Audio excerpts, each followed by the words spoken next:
Like when I understood this, I was like, oh my God. Sometimes we believe that because we have intimacy and we are in deep relationship with someone, the other one needs to know the answers that would come from me. Like, if you love me, you know what I want and you need to give it to me. And there's so much suffering. And that's that, like the whole romantic idea of relationships, not only couples, but all relationships.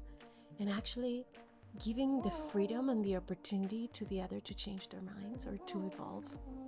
And actually seeing them with new eyes each day is such an act of love. Yeah. And trying to find a new clarity again and again. So clarity is not something that is revealed and that's it. Yeah. Clarity is a constant dialogue to have present in all relationships with myself. Like, what I have a yes for today, what might not be a yes for tomorrow. And here we can link clarity with consent. I did have a lot of questions around what does it look like if there is an unexpected event, if there's a change of heart, if there's life happens, period. You know, what is that? How do we navigate those moments? And I needed to know that he could meet me in the discomfort of those conversations. Yeah. And I needed to create clarity, even though we don't know what's going to happen. Yeah. But that was important. But when I hear you say that, combining that with your question of like commitment, I feel that one of the biggest commitments that I see in the two of you is that I'm committed to relate to the next version of you with the next version of me, and presently with the version of us today, because we're always changing. Yeah. So, and finding the new good place, the new good distance in those reiterations of ourselves. Yeah. And we don't know what that will be. Yeah. So Yeah. I think knowing that this version will die and will become fertile soil for the next version, and if we can do that reiteration together and continue all the way until we die, beautiful. Yeah. But I cannot promise that. Welcome back Thank you. to the Integrated Intelligence podcast, though this is a little bit more of a dialogue, not a traditional podcast. You requested that we have a conversation. Yes, because I feel that you have so much to share with the world, and you make very important and beautiful questions. But I feel that the world needs to listen in depth to what you have to share. And this is why I love to work with you. Thank you. Because you bring so much wisdom and depth. And there you have the ability to weave with language and your experience, making things that are difficult, making them clear. Thank you. Well, clear and clarity is actually our theme. Yes. So we're going to talk about that today. And I think you always bring such a nuanced perspective to these things, you know? Clarity, of course. Everyone wants clarity. There's literal transformational programs that are called Clarity International, and, you know, people want to know. They want to know. They want to see clearly. They want to feel connected to, I guess when I think of clarity, I feel like an ease and a lightness, you know? Like that too. That too. A safety. I mean, there's so many things that come from a clarity. When did you know that clarity was an important theme in your life? Or the way you describe it is clarity is a love language for you. Yeah. It is your language of love. Not the only one, but I would say it's one of the main languages of love for me. Yeah. When did that reveal itself to you? I guess when you ask me that, then I have to dig deeper and then have to go back to childhood, because I guess there wasn't so much clarity. And so I grew up with a longing of clarity, and this links the language of love and who we become in life. It's informed by the difficulties, by the grief, by the losses that we have. All of that is kind of shaping who we are. So that weaving finally became my language of love, like to give myself what I did not receive. And as a grown-up woman, I started trying to figure out what is the way for me to find home. And the place where I feel the most safe is when I have clarity. And clarity of where we stand, clarity of what this is or what it's not. Clarity does not mean that I know or that you know, but maybe the clarity that we don't know.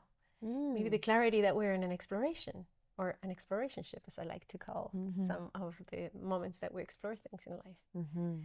So, and I'm also curious, how is clarity for you? What do you understand for clarity? Like, what is it? It's interesting because I find that often you give examples of how certain themes show up in interpersonal relationships. And then I see the same theme, but through my relationship with life or my relationship with the invisible realm. Yeah, all relationships. All relationships. Yeah. But it's like I go there first. It's like the first clarity that I want is the clarity within my own self, my own intuition, my own internal guidance. Like when I feel like there's a clear channel of communication happening there within myself, then I can make decisions very swiftly. I can communicate very cleanly. Life can move without obstruction. When I feel like I'm foggy, when that channel of communication is not, it's muddled. It's like I can't really hear what my intuition's saying. I have multiple voices that are in conflict with each other internally, or I feel like life is sending me mixed signals. I'm like, wait, am I supposed to go this way? Am I supposed to go that way? I'm like in this limbo place. That to me is a lack of clarity first. And then that also shows up in my interpersonal relationships, of course, as an extension of me. Yeah, of course. But that's where I start, is always like, is that channel clear? And I find that, of course, I do see life as a mirror. My external world mirrors my internal world. So when I have the internal clarity, a lot of times externally, I couldn't agree more. Things are flowing, you know? Yeah. So I think that's kind of how I think about it. And I think what I've learned as a leader of an organization and of a team is that clarity is multifaceted and layered. And really, one of the best ways to find clarity is actually to look at assumptions. And this is a question that when you first came in, really originally as a consultant for Kavana, this was a question that you brought. It's like, well, what are all the assumptions you're making? Yeah. And we were like, what do you mean? I remember, like, there are no assumptions in the room. And then we start excavating, and then assumptions create a field where there's lack of clarity. And lack of clarity, it's a fertile soil for conflict. Yeah. Or unnecessary conflict. Some conflict is really necessary that is there because it allows us to grow. But I really like what you're saying about finding the clarity with yourself, because I think I mentioned that in our last conversation, like this 4 realms of freedom. The freedom to relate with myself first. Right. The freedom to relate with the other cannot happen if I haven't found that clarity. And the freedom to participate in the world with that clarity as well. And then the freedom to feel that there's something bigger than me. But that can come before and after. Like the bigger than me is what can be holding me as a beginning and as an end.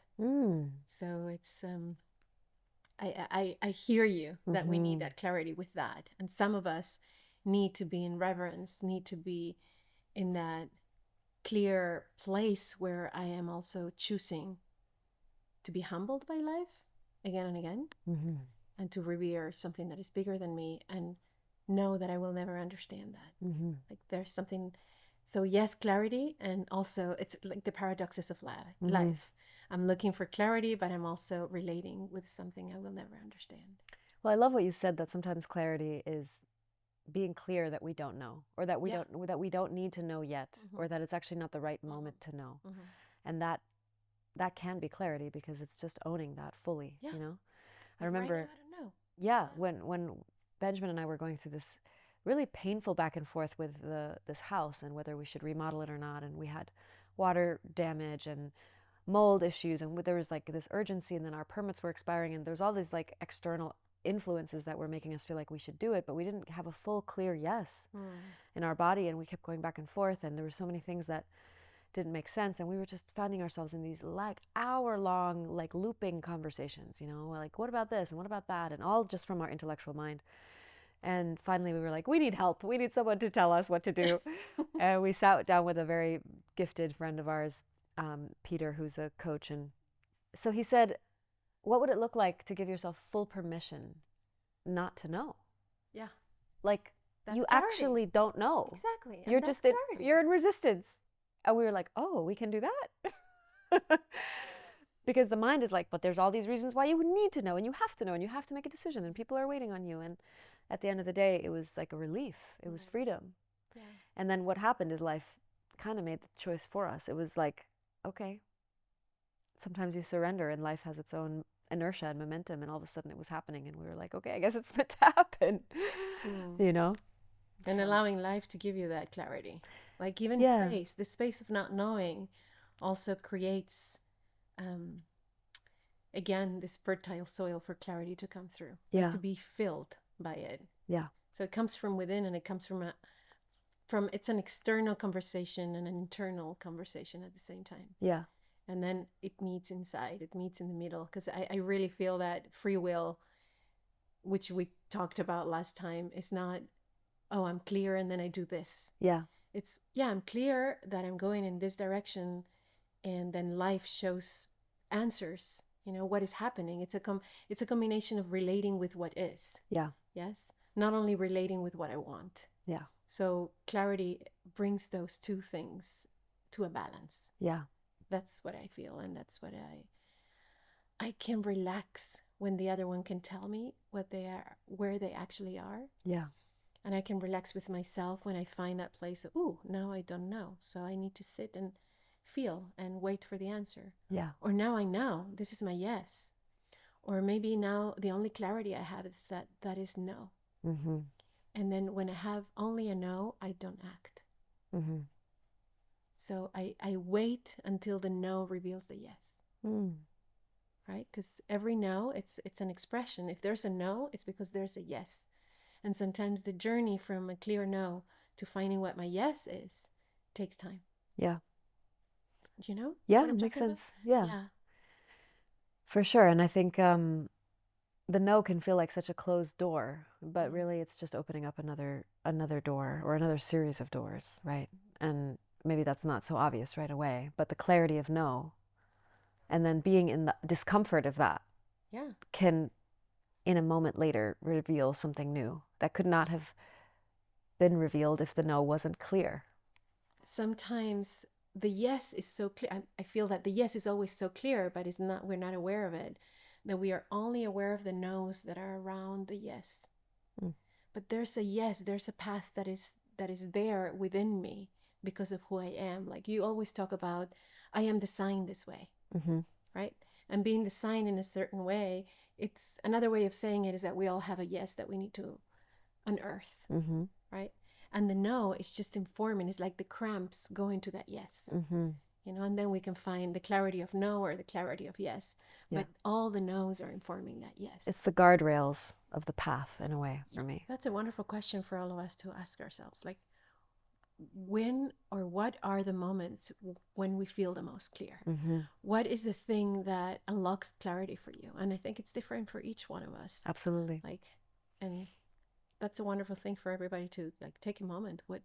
What supports you to find clarity? What helps you to find clear knowing, or yeah.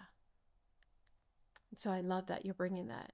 Yeah, we have different access points, I think. What I see. Exactly. We have different access points, and I've been witnessing people like with different accessing points, like facilitating really deep processes for hundreds or thousands of people by now, and witnessing the different languages to access that place of clarity. Mm-hmm. And I would say that one of the ways that I witness the most clarity, or that I have witnessed people like really being revealed to themselves as well, like really getting out of the way, or really truly allowing the masks to fall, is through grief. Like, to really allowing the experience of the pain of loss and grief reveals the clarity and the beauty, like the clarity of a human being, of who they are. Yeah. Like, one of the researches that I've done is all the grieving rituals from different places around the world, like ancient rituals that many humans have used as a social tool for connection, for belonging, for well-being, and grieving together or not grieving together, in different parts of the world, and bringing that into the room of personal transformation. That has been to me like wow, that's an access point that is almost universal. It's not many people that I haven't seen accessing that clarity in such a way than when after we have grieved, cried, falling on our knees together, like really feeling the collective grief, both the collective and the individual grief. Like when life humbles us, then that clarity becomes some sort of wisdom that there's nothing to prove, but it appears. Yeah. It reveals itself in such a beautiful way. And I'd love to just to witness you in how your life, like your own grieving. I'm just trying to connect that, and I wonder, like grieving that life as a teenage girl, going into womanhood and discovering the world as it is, and in such a bold way. Like in a world where being bold is not allowed, you need to be one more, and then entering a world where you have to be yourself. There's some grief in that as well. So, yeah. There was a lot of grief in my teenage years, for sure. I don't know how expressed it was. I think a lot of it was sort of suppressed and repressed. There was something about letting myself, like my innermost intimate thoughts and feelings and dialogues, be shared with others that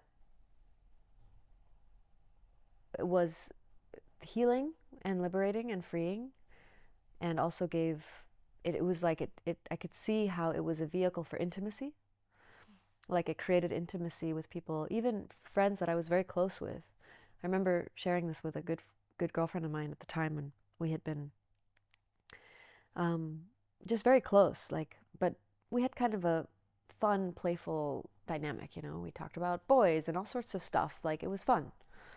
And I remember sharing with her something I had written in my journal one night, and it was like our relationship just dropped 10 layers deeper, because you shared that. I let part of myself be seen that maybe wasn't so overtly obvious. And I believe that is related with a deep longing that I like to believe that all humans have in common, which is the longing to be witnessed, which you mentioned before. Yeah. When I'm witnessed, I exist. And when I am witnessed, somehow we create a kind of belonging. There's a deepening of a bond, and there's a deepening of vulnerability and belonging that happens when I allow myself to be witnessed, because then my life exists. What I am going through exists. It's not in a silo that sometimes we question ourselves. Did I feel that? Did I see that? Yeah. But if there's a witness, something happens that it gets anchored in us. Yeah, totally. Totally. And that in and of itself also creates more clarity, because it's like now there's a clear picture of who I am. I'm giving you access to that, which allows you to show me a clearer picture of who you are. And so we drop into these deeper layers of clarity and understanding and connection. And authenticity. This is another kind of clarity, which is just the clarity that comes by being authentic. Yeah. Yeah. I love that. Yeah. And so when you talked about like being witnessed in, collective grieving, right? I imagine for a lot of people that sounds extremely intimidating, because mostly we're taught for grief to be something that happens in private, behind closed doors. It's not something that the wailing banshee. I mean, of course, in our modern culture, I don't think it's been like that for most of our natural human way is actually not that. But what have you observed in your work with grief around the collective process? You're knocking on a door. I know. I just feel that we live in a society that denies death and endings and loss in such a big way, or we numb it, or we hide it, or and a culture of avoidance of that. And so what we have created in most of our culture today is the need for everyone to grieve alone. Yeah. And grieving with another, being witnessed in the moment of grief is, I would say, the most intimate thing.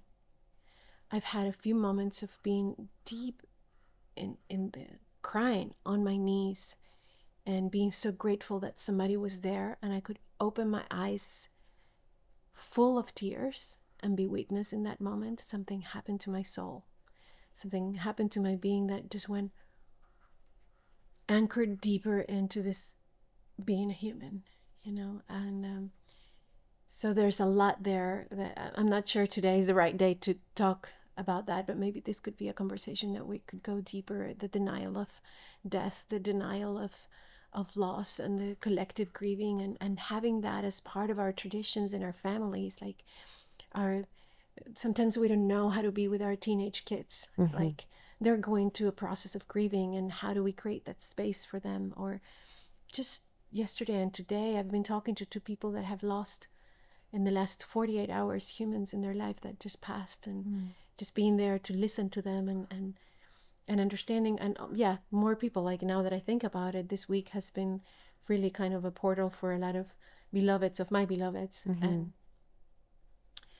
just normalizing that we grieve as part of our everyday life. And I really believe that finding completion, understanding that, I always talk about this, it's such a gift for us to really be revealed, so that we can be witnessed and who we truly are. But it's a whole journey. It's like we've created a whole society or culture to pretend, and to pretend that we're not pretending, and then to realize that we've been pretending, and like, oh my God, I've been pretending. And then I don't need to pretend. And we're humbled by life. We fall on our knees. The masks fall. And I wonder, I don't know the answer, but is there a way of accelerating that process so we're not on our deathbed, kind of realizing that, so that we can actually truly be present in the magnificent opportunity that is to be alive, to be doing projects and things that touch other human beings, to be in full participation, because a lot of those masks are falling. So all of my energy can be focused on doing the thing that I'm here to do, whatever that is. And it's different for each person. And going back to clarity with that, and I didn't answer a question about how difficult it can be for people to willingly enter a space of collective grief. Yeah, this opens so many spaces inside of, like, how much resistance we have to feeling pain, how much resistance we have to feeling loss. And life is made of loss. It's a circle of loss. Like, I was talking to someone in my family also today, and I said, we're the next in line. Like, there's only one more human in the previous generation. We're the next. And just that awareness of mortality, that awareness of loss, makes life to be much more colorful and clear. Well, I want to tie it back to something, because we talked a little bit about assumptions. And it's interesting because one of the big collective assumptions is that we're going to live forever. And that when we enter into a relationship, whether it's a working relationship or a romantic relationship or a friendship, it's going to be there forever. And this is like this unspoken assumption. And one of the ways that you love to love and create clarity through your loving is to say, let's not make that assumption. Let's actually assume the opposite. Let's assume that this relationship is going to inevitably end. And let's get clear now how we want to show up in that process. Maybe you can share a little bit about that, because that's very unique. Most people don't dare to go there. I do. And I love that. It gives me so much clarity. And freedom to know. And it's the awareness of mortality, and it's the awareness of ends. And any relationship is going to end whether we change our minds, which I really believe is a right that we need to bring in front. Like, when we relate, you have the right to change your mind. And maybe we're working together for 10 years, maybe for 1 year, maybe forever, until one of us dies. But if you change your mind, or if I change my mind, supporting you in that transition to do something else is an expression of love as well. So it's that is a combination of clarity, but also of love expressed through the freedom of the other one to go. You are not forced to love me forever, or to love me in this particular way. Maybe me leaving you, it's not me not loving you, but me leaving you, it's actually my biggest expression of love for myself, because there's another yes, and the biggest expression of love for you.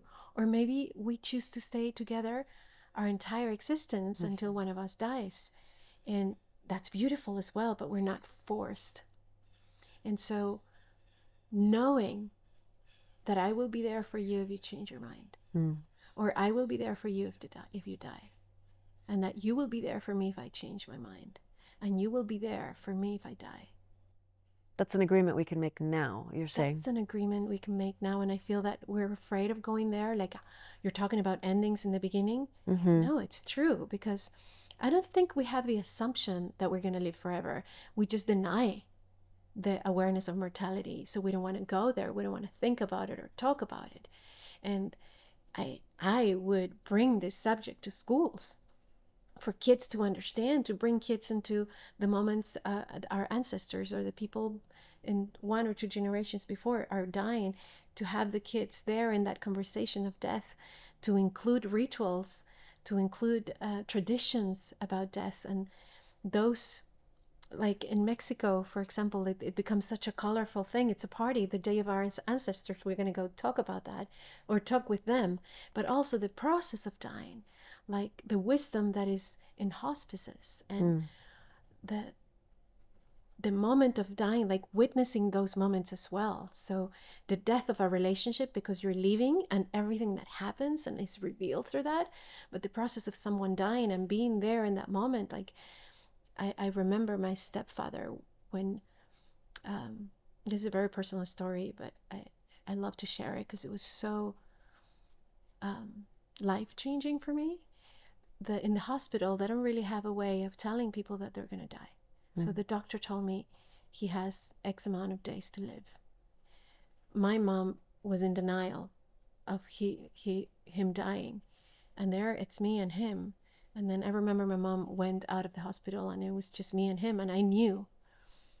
And then he held my hand and he said, because he loved some food that I cooked, and he said, when we get home, you'll cook that for me at home. Because I was cooking for him and bringing the food in the hospital, and I was feeding him his favorite foods. And I said, well, the truth is that you are going home, but you're going to the great home of all of us. And I had to say it to him. And in the moment that I told him and he understood that he's dying and nobody was daring to tell him, he went into a deep, deep grief. Like I had never seen anyone dying to crying in that depth. Like his sound was not there. There was no sound. And I was holding his hand and I just sat there and he was shaking, and this must have lasted 20 minutes, half hour. It was a long process. He just kept on weeping and crying and breathing heavily and then softer. And then I just held the space for him. And finally he started breathing softer, and he had learned some breath work with me before, and then he started going into this circular breathing and taking that and then entering this peaceful space. And then he held my hand in a particular way that I knew I could look into his eyes, open his eyes. We looked into each other, and it was the first time I heard this word. I mean, I've heard these words, but that I heard these words with true meaning. He says, we are one. And that's when he says, all we have is the love we share. And the wisdom that came through him after he knew he's dying, I had a notebook. I have a full notebook of everything he was sharing with me. I was asking him questions. And I made a little thing with all of the wisdom that came through him. And I would say that the highlight is, all we have is the love. All we have is the love we share. And in the end, that's all we are left with, yeah. All we have at the end. And that's all he was treasuring, all the love that he had shared throughout his life. And so being there, present with my love, not with my own pain of him leaving. It was not about me. Yes, I was grieving later and I was, of course, in pain, but I was able to show up with curiosity. And provide clarity. And what happened between me and him and then my mom and everyone else was so beautiful. And I would say one of the most beautiful, deep, vulnerable moments that I've shared in my life have been with those that are dying. Like the same with my father. First my father, then my stepfather, then my mother, right? And when my father passed, I was singing. He died in my song. And it was such a beautiful moment, such a gift that I was able to be there. And the wisdom that he shared with me was more silent because he stopped talking the last day or two, and I had a conversation with his eyes. And what happens to him, what happened to me, what opened up, like the clarity of love, the clarity of life. It's so beautiful. And the same, so that's one example, but the same with endings, right? We were talking about this earlier. I don't know if you want to go there. Sure. Can I take you somewhere? Let's go there. You said earlier, I'll follow you anywhere. I'll follow you anywhere. I said, careful. I'll follow you. Let's go. Let's go. Also, the anticipation of loss, the anticipation of someone dear to us to die is also opening that door of clarity of why we're here. And I want to talk about Saren, which is your dog. And you've been talking about feeling in connection with the anticipation of her passing and what that would mean for you. Yeah. And I say this, and it immediately opens that door. And sometimes when I'm with her, and I choose to be extremely present with her at all times, she's here right now, sitting with us. Hi, Mama. And she's 14 and about to be 15, and she's an elder, and she's in incredible shape, but of course, you know, she's aging and slowing down, and I choose to think about that moment because I know it's inevitable, and two, the more I let myself feel it, the reality of it, the more present and grateful I can be with her. Yeah. And the more fully, like, I look at her and I absorb every tiny detail about her perfection, you know? Even like the smell of her terrible breath. I'm like, I want it all. Like, I want to take it in. I want to merge with it because it's temporary.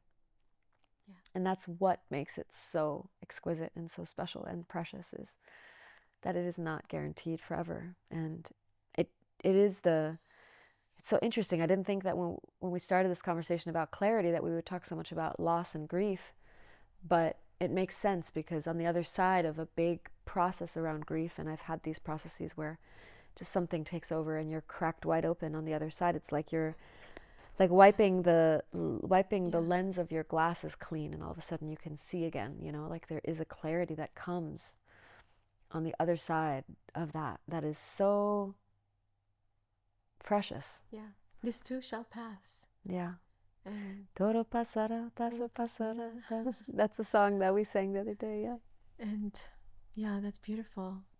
This is a good one. For me, it was a big one. Like when I understood this, I was like, oh my God. Sometimes we believe that because we have intimacy and we are in deep relationship with someone, the other one needs to know the answers that would come from me. Like you need to know, like of course you need to know what I want.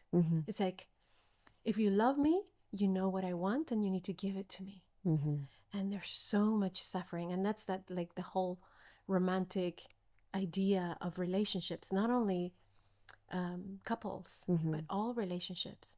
And actually giving the freedom and the opportunity to the other to change their minds or to evolve. And actually seeing them with new eyes each day is such an act of love. Yeah. And trying to find a new clarity again and again. So clarity is not something that is revealed and that's it. Yeah. Clarity is a constant dialogue to have present in all relationships with myself. Like, what I have a yes for today, what might not be a yes for tomorrow. And here we can link clarity with consent. And then what about the commitment, right? So if we make a commitment to a certain vision, person, project, marriage, whatever, like a long-term commitment, and then you talk about the right to change your mind, you talk about the right to say, what's my yes today versus maybe tomorrow it's no longer a yes. And that can feel maybe a bit flighty or ungrounded or unstable to people listening. So how would you address that side of it? A lot of people are suffering because they're staying in places that is not good for them anymore. That's one thing. A lot of people have been able to go through the breakthroughs of a relationship and staying there. So it's not that I'm saying no to us being together for life, for example, or to having a long-term commitment, but the commitment is to being loyal to myself. I have a yes for this, and I trust that yes. And I am saying yes to being loyal to that and to being transparent about what is true for me. You just used the word transparent, which is another. Yes. That we wanted to talk about this Yeah, too. yeah. The difference between transparency and clarity, or honesty and clarity, Yeah. is that in the name of honesty, sometimes we just want to say what I think. Yeah. And sometimes that's not even loving, or there's no consent in the field. Like, not because I want to be honest, I can tell you my feedback, like unsolicited feedback. It's not the best thing for the other. Yeah. And it's not about me telling you my truth. You know, do you want to listen to that? Is there consent for that? And clarity is, I am clear with who I am and what my boundaries are. And so that you know how to move freely with me. And those boundaries might change, and I can be in relationship with you for the rest of my life. But every stage of the relationship will die. This too shall pass. So I feel that this whole idea of forever in this same way is what the movies we've created, the stories we created, is like trying to make this moment eternal. And whether we want it or not, this relationship is going to die in this particular way. And a new relationship will be revealed in a year, in two, in a month, in a day or two, depending of what losses and experiences we go through. Yeah. So everything is constantly being transformed. So this guarantee, you life guarantee that I'll stick here. And this brings me to a phrase of one of my teachers from Vietnam, Thich Nhat Hanh, which I learned yesterday. The good pronunciation, I can't pronounce it. But he says, love in such a way that the other person feels free. And to me, freedom is clarity. And sometimes, because I see this, like I've worked with couples, with families, they're so loyal to what they said yes to 10 years ago that they pretend, and then they lie. And then they have a parallel life, whether inside, in their fantasies, or in their life. So I feel that the biggest commitment, or the deepest commitment that I can have, is being true to myself and expressing that. And that doesn't mean that we're going to walk away from each other when things become difficult. All the opposite. Because I bring clarity, we can talk about it, we can move through it, and we can go on the other side together. The chances of us actually staying together Are much higher because we're being real and clear. And deep intimacy. Yeah. Like, I'm going to show up with all that I am. Yeah. What if, and we don't know, life happens. Totally. Life happens to you, life happens to me in all ways. Totally. And so unexpected. Like, we don't know what will come our way. You know? Yeah. We don't know. And to me, it's like every day I wake up, I'm like, wow, another day here. Thank you. And I don't know. I have an intention. I have a practice in the morning. I have an intention of how to show up today. But I don't know what life will bring to me. I have an intention of how I'm going to relate with what comes my way. Yeah. And what I would like to achieve, let's say. But maybe life will bring something completely different that will take me in another direction. And as in relationship, how do we do that? And so here I'm going to bring it back to you. Since you were talking about B before, and your relationship and your marriage, what are the ways or some examples in your relationships where you had to go through a breakthrough to actually get on the other side of clarity, or like on the other stage of the relationship? Well, I think that there was, oh my gosh, I mean, we talk about it in the book, but there was all sorts of unspoken assumptions. Like, even though we loved each other and there was a deep connection and there was a deep feeling of like, this love is meant to last, and, you know, we want to lean in and we want to say yes, and we want to let ourselves be taken by this energy that is present between us.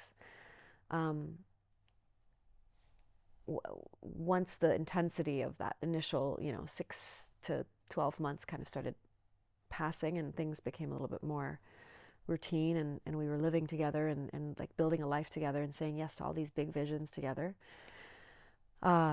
it became apparent, and also the conversation of marriage brought forward like that there was a lot of conversations we hadn't had. There was a lot of lack of clarity actually in the field, and a lot of assumptions around what marriage even means to both of us.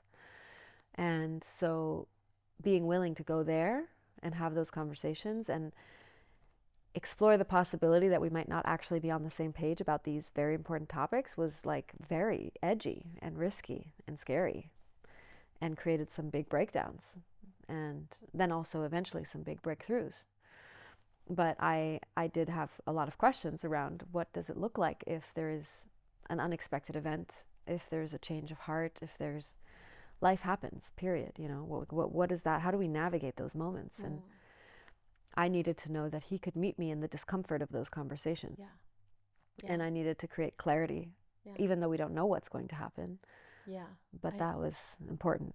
But when I hear you say that, combining that with your question of like commitment, I feel that one of the biggest commitments that I see in the two of you is that I'm committed to relate to the next version of you with the next version of me, and presently with the version of us today, because we're always changing. So, and finding the new good place, the new good distance in those reiterations of ourselves. And we don't know what that will be. So I think knowing that this version will die and will become fertile soil for the next version, and if we can do that reiteration together and continue all the way until we die, beautiful. But I cannot promise that, because one version could be something different. Like maybe I want to become a monk. Maybe there's a spiritual path that suddenly is calling me. It's not even that. It doesn't matter what it is, actually. But we don't know what will call upon our hearts, what is going to knock on the door of our hearts. So when you share this, like, what is marriage? Well, where we landed, the clarity that finally came was, it's a paradox, and we could meet in that clarity. We were like, oh, it's not either or, it's yes and. Yes, we're making this commitment, and yes, we're choosing to believe it's going to last a lifetime. And we also create space for all of the unexpected things to happen, and we trust life enough to guide us through that, if that's what is meant to be. If that's true, then we'll know, and it'll be clear. And that became the clarity that we could land inside of, and that was really powerful for both of us. But it took many months of a process to get there. Like, it wasn't like, oh, of course, it was just easy, you know. It was like so many layers of attachments to ideas of what it should be, or fear of what if it all falls apart, and, you know, fear of being honest, fear of being seen in the not knowing, like, oh my God, what does that mean about our love? Does that mean that our love is not as powerful as we thought it was? Like, these are very just kind of confronting things to even look at, right? And to live life like that. It's like being fully alive, it's being in constant relationship. Like to me, this is the second realm of freedom, like the freedom of relating with what is. I sound like a repetitive thing, but it's just such a big thing. It's such a big thing. So, and it gives me so much freedom to relate with what is, with who you are right now. What are you willing to give me? What am I willing to give you? How far are we witnessing each other or not? You know? I guess the one thing I do want to say is, I think sometimes all of this, there's an assumption even in what we're talking about right now, right? The paradox. The assumption is that if I am here clearly communicating with you my boundaries, my clarity, then that clarity that I'm communicating, those boundaries I'm communicating, need to come from who I truly am, not from some trauma response or unprocessed, undigested fear or some aspect of me that's stuck in the past, but actually from the real me. So there's an assumption that when I'm communicating that, I've done enough of my personal work to know what that is. Most people are, I think, setting boundaries or trying to create clarity from not having done that. Well, I've been on a journey myself, but I could not claim that I'm there ever. I feel that it's a never-ending journey. It is, but there's a certain level where you kind of have you've shown the flashlight into your internal world enough to where at least you're familiar with the lay of the land. Like, of course, it's never... You're familiar with the landscape in there. Exactly. It's not going to, like... It's not unknown, yeah. Some people have never even pointed the flashlight inside ever, right? So then to expect them to know how to set healthy boundaries or know what their truth is gets more complicated, right? Yeah, absolutely. So just to clarify, we're talking about... This all makes a lot more sense when people are doing their individual work. Of course. And illuminating the inner world. Yeah. And this is our passion. And this is our passion. This is what we do. All change has to happen. This is where we met. From within first. Yeah. And I guess just to link that to another passion, which is leadership and stewardship, how important it is to find the clarity of where I am, at least in my journey. Like there's part of the inner freedom work that I do, it's doing a recapitulation of your life so that you can see all the areas where you haven't finished circles, where you have trauma or where you have, just to trying to see as a map, oh, that's the work that I have. And it's never an absolutely clear map, right? Okay, I have issues here, I have things there. I'm like, okay, I'm going to start here, right? And then we draw a map of where I'm going to go, but everything starts revealing more things, right? So the more willing we are to evolve, I think that's the key. To be willing to evolve always, because I don't think we're going to witness the ultimate evolution of a human. At least me, I feel very, very humbled in front of life. Like I couldn't claim that I've done most of my work ever. I feel that it's like when you're in the mountains, you're like, wow, that's the... And then there's like, not another, there's like 10 other peaks in front of me that I have to like continue going down into those valleys, right? And like the fractals of life are eternal. Actually, I don't think it ever ends. But being willing to go there, I think that's the key for me. Being willing to go there again and again and again, and being in the mud of all of that, and being human and messy. And then the paradox with clarity and order, which are two languages of love for me, to come back to clarity and order, at least in the things that we can, so that we can navigate those oceans of messiness and humanness. I guess, I just came to that image, is that clarity and order create a vehicle in which I ride, like I navigate life, or like my surfboard is made of that clarity and that order. And so I feel that I'm always searching for order, for the good place, for, like not to... I've learned through mistakes. All my learnings is through trial and error. I'm like, oops. And then, okay, I learned that lesson, and collecting lessons by making mistakes. I think that's beautiful. That's why the wisdom of failure, or the beauty of mistakes, or the gift of conflict, and the beauty of grief, and all of those things that make us human, and we live in a society. Oh, this is another big one that I understood. The denial of death is also the denial of growing old. So we worship youth and a certain kind of beauty that takes us away from the clarity of who we truly are. And the aging, like now I feel I'm aging, and it's like, it's a process. Like, oh my God, wow, I didn't know I could feel all of those things. And then seeing that death is getting closer, but life is getting richer. And and clarity, order, and bringing that into the relationship of now with you, with what is, with this person, and offering that. So that, I guess, one of my languages of love, going back to the beginning, is offering as much clarity so that you don't have to fill in the blanks. Searching for as much clarity so I don't have to fill in the blanks. But at the same time, creating enough space so that we can be free to explore. It's like a masterful weaving in the invisible, emotional, energetic realms. And then that's also what culture is, right? Is like tracking where everyone is in this collective experience of a team, for example, or a family system, and or a leader, and saying, okay, you know, this 80% of this group dynamic is like ready to move on to the next stage, but actually 20% isn't. They haven't yet been expressed fully, or they haven't been fully heard, and so we actually can't all move forward until those have been included.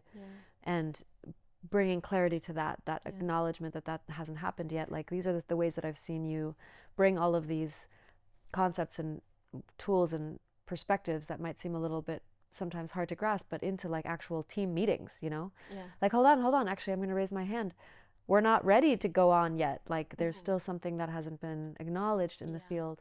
Or reading the assumptions, and not only the, we were just sharing about the clarity of ends, but the clarity of beginnings. Like, how do I invite you as a leader, as a steward?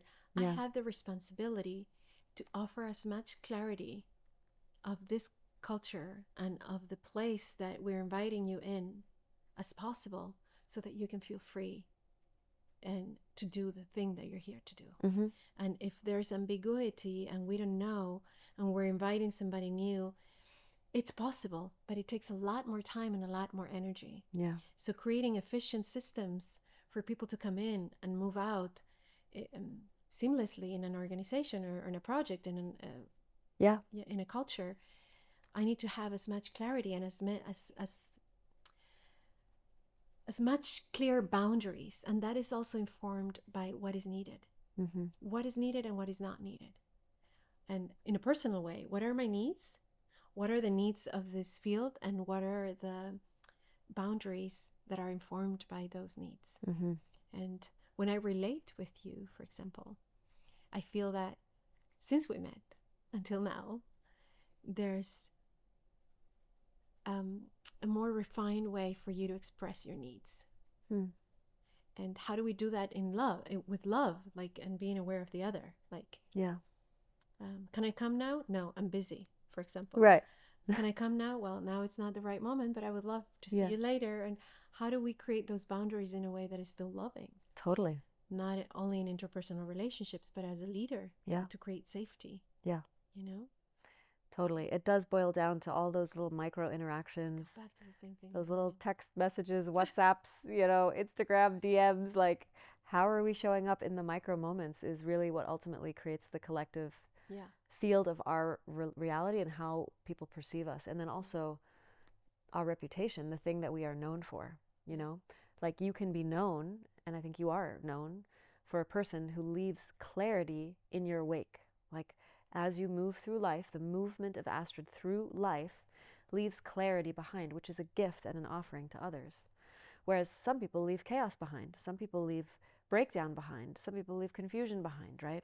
What are we, and it's not the one thing we do. It's the 10,000 little things we do. But it's the or don't do.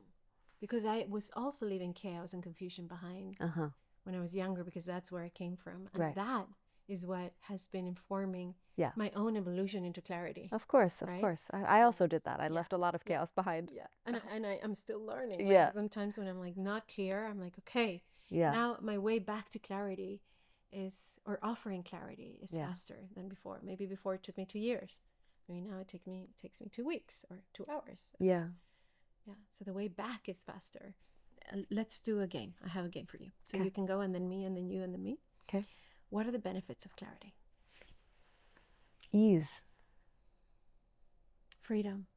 Creativity. Aliveness. Safety. Depth. Beautiful. Yeah. The benefits of clarity. I feel like we can close it there. Yeah, me too. Thank you for this conversation. Thank you. Yeah. I love talking with you. Like, we get to do it every day. It's so good. Yeah. Thank you. Thank you for being you. Thank you for your wisdom.